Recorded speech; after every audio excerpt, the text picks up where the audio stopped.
देवहूति माता कहती है कपिल बेटा, ये भगवान को पाने का जो मार्ग है, भक्ति रूपी मार्ग, ये कहाँ से मिलेगा?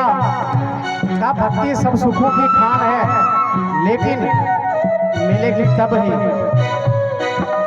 जब किसी संत से कृपया हो जाएगी, जब कोई सत्संग मिलेगा।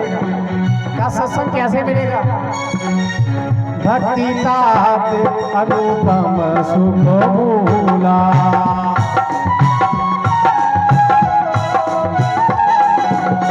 मिले जो संत होवे अनुकूला।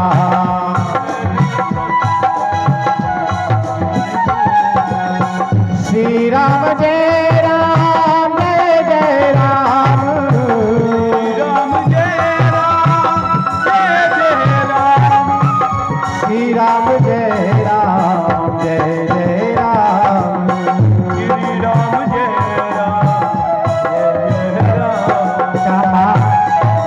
भक्ति मिलेगी लेकिन संत के द्वारा। जब संत से मुलाकात हो जाएगी तो सत्संग मिलेगा, भक्ति मिल जाएगी। और इसका पता कैसे चलेगा? संत शरण पंकज अति प्रेमा, मन क्रम वचन भजन दृढ़ नेमा। जब संतों का आश्रय पाकर भजन में निष्ठा बढ़ने लगेगी ना, तो समझो भक्ति आपसे दूर नहीं है। भगवान का बार बार स्मरण होने लगेगा ना, तो समझो भक्ति आपसे दूर नहीं है। तो क्या पता कैसे चलेगा कि भक्ति आ गई? इसका कोई चिन्ह, कोई लक्षण तो होना चाहिए, है ना? वो कैसे पता चलेगा कि ये भक्ति है, ये भक्तवान बड़ा भक्ति है? तो रामचरितमानस में तुलसीदास जी ने उसका भी लक्षण बता दिया। भगवान कहते हैं मम गुण गावत पुलक शरीरा,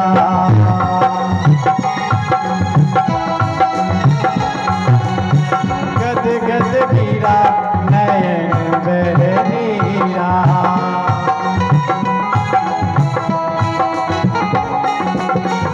श्री राम जय राम जय जय राम, श्री राम जय राम जय जय राम, श्री राम जय राम जय जय राम, श्री राम जय राम जय जय राम, श्री राम जय राम जय जय राम, श्री राम जय राम जय जय राम। कपिल भगवान कहते हैं माता जी, जब भगवान के गुण गाते गाते शरीर पुलकित हो जाए, आंखों से अश्रु आने लगे, तो समझो भक्ति का प्रवेश हो रहा है।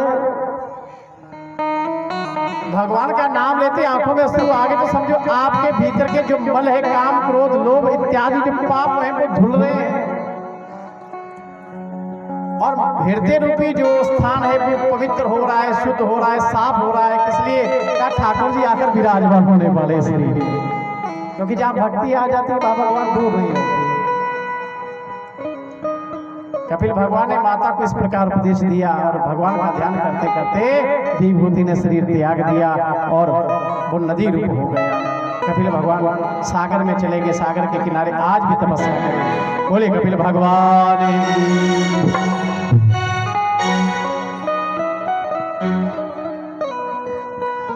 महाराज आकृति का विवाह रुचि प्रजापति के साथ में हुआ था, और उनकी जो संतान हुई वो यज्ञ और दक्षिणा। एक जोड़े का जन्म हुआ, जो लड़का है वो यज्ञ भगवान है, और दक्षिणा यानी कि भगवान ने यज्ञ रूप में अवतार लिया है। बोले यज्ञ भगवान। यज्ञ भी भगवान का एक रूप है, अंग है हमारे सनातन धर्म का। लेकिन दुख होता है कि पहले बड़े यज्ञ होते थे, घर घर में यज्ञ होता था, अब यज्ञ दूर होता जा रहा है। जहां नई कोठी बन जाती है, एक बार में यज्ञ करवा लेते, हवन करवा लेते, लेकिन दूसरी बार में नहीं करवाते। क्यों महाराज? कहते जी कोठी का रंग काला पड़ जाएगा, बंगले का रंग काला हो जाता है। हमने जो पेंट पुट्टी करवाई ना वो काली हो जाएगी।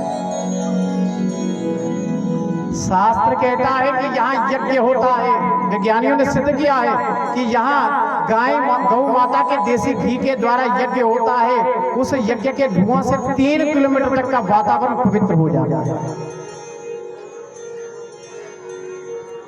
आज कोरोना जैसी महामारी आई है तो उनको हराने के लिए यज्ञ भगवान का ही आश्रय लेना पड़ा है, जिसको दुत्कार नहीं कर सकते।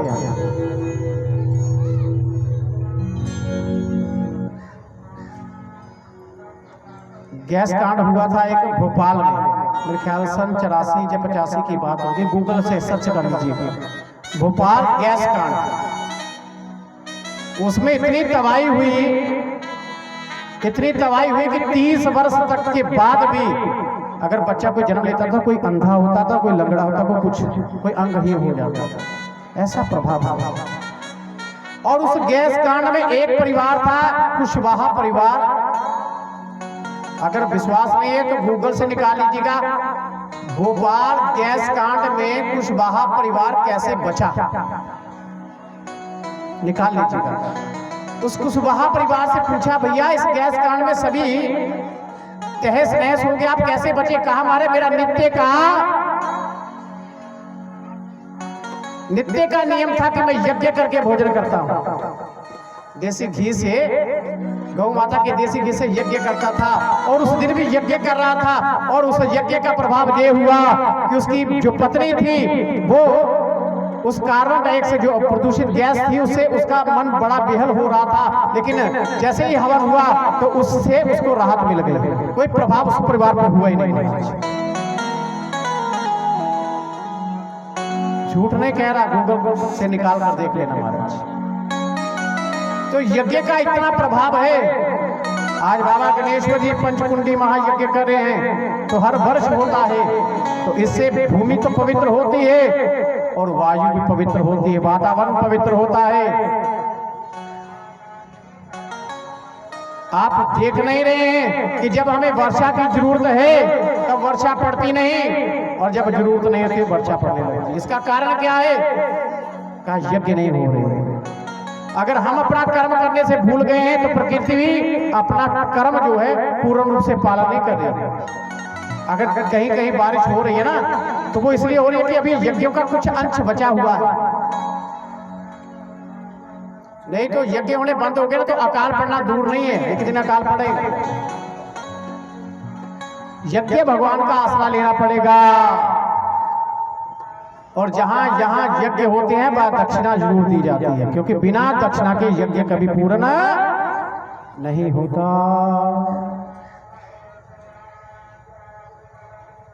आज दुख का कारण कहीं ना कहीं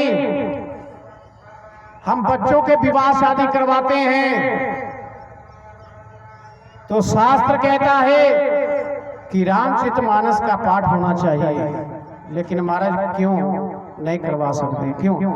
ये पंडित जी की दक्षिणा बड़ी है महाराज, कौन 4-5 हजार रुपया खर्चे रामायण पाठ करवाए, फिर पढ़े कौन?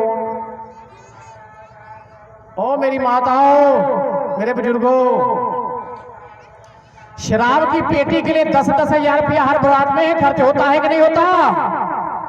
उसमें कोई तकलीफ नहीं होती। विवाह तो 4 दिन बाद है, लेकिन पार्टी 5 दिन पहले शुरू हो जाती है।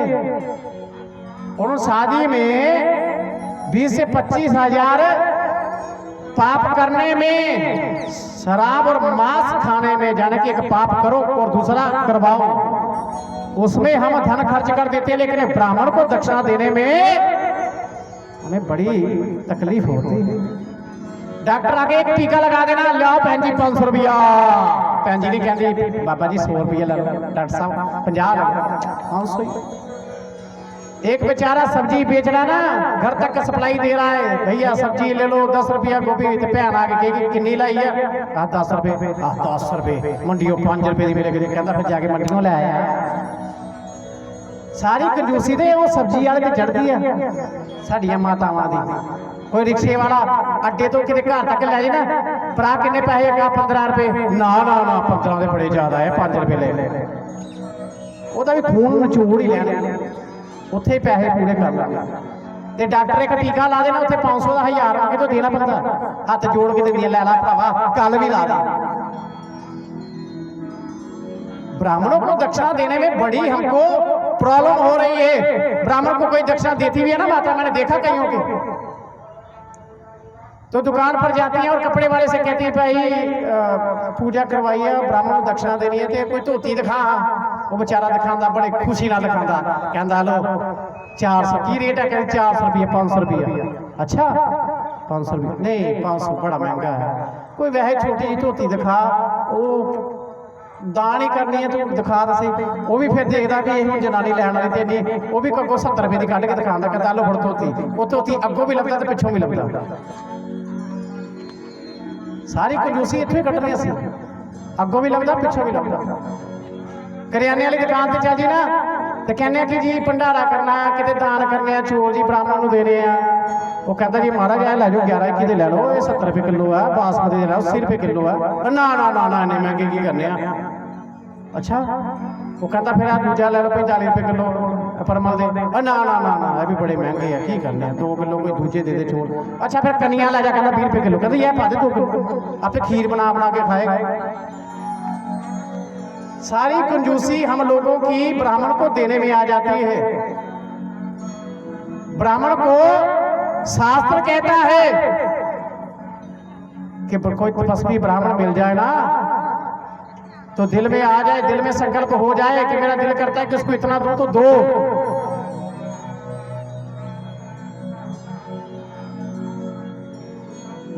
लेकिन हमारे धर्म के में भी कुछ लोग ऐसे हैं कि एक यज्ञ में हो रहा है तो यज्ञ में कोई कह दी पहन, किसी के मन में आ गया मैं 1100 रुपये दा, तो तुझे को सलाह लै लपदी पहन मैं तू 1100 दवा, वो भी कह देती है 1100 की करना तू, छट परे चुप करके 101 रुपया चढ़ा। आगे आएगी कथा, कथा के माध्यम से आपको आगे फिर सुनाऊंगा, कल सुनाऊंगा। सारी कंजूसी हमारी दान में होती है महाराज, और कहाँ ब्राह्मण के लिए, बीमारियों के लिए नहीं। पोते ने 100 रुपया मांग लिया जी, लियाओ जी कुल्फी खानी है फलानी, वो दे देंगे, कहते यज्ञ करवा लगे ब्राह्मण ने 500 एक दक्षिणा मांग ली, वो नहीं देनी, वो भी बड़ी महंगी है। यज्ञ करवाने बंद कर दिए, रामचरितमानस बंद हो गया, घर घर में बंद हो गया, अब तो हूँ हनुमान चालीसा का पाठ होता बस, सुंदरकांड वो भी कभी कभी। देखो हमारा समाज जा कहाँ रहा है, और कहते जी महाराज मुंडा ब्याया ही 6 महीने बाद तलाक हो गया जी, दसो कहते जी ब्याज किया कि कहते मुहूर्त मार्त कोई नहीं देखा, बस मुंडा अपनी ही जाके कोर्ट मैरिज कर आया, कहते फिर तो होना ही। दूसरी आगे कहती साढ़े घर सुख शांति नहीं रहता, ब्याह कराया ना लड़ाई झगड़ा ही रहता, वो कहते महाराज ब्याह लगे कराया ही, कोई रामचरितमानस का पाठ नहीं होया, कोई यज्ञ नहीं होया, कोई कुछ नहीं होया। हम अपने बच्चों को गृहस्थी में भेज रहे हैं तो रामचरितमानस सिखाती है। राम जी के परिवार को देखो, शंकर जी का विवाह देखो कैसे हुआ, उनकी गृहस्थी देखो, हमारे बच्चों को पता चलेगा तो उनकी गृहस्थी तो अपने आप बढ़िया हो जाएगा, लेकिन नहीं सिखाते। कमी हम में है, हमारे बच्चों में नहीं है। नाजायज पैसा उड़ाने में बड़े खुश हैं, लेकिन धर्म के काम में कहते हैं, शास्त्र कहता है कि धर्म में पैसे को बहाओ पानी की तरह, और जीवन में पानी को बचाओ धन की तरह। और हम क्या कर रहे हैं,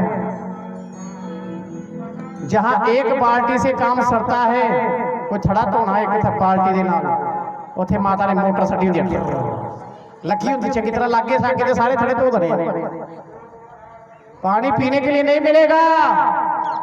आने वाले समय में इस पानी के एक घूंट के लिए तरसोगे महाराज।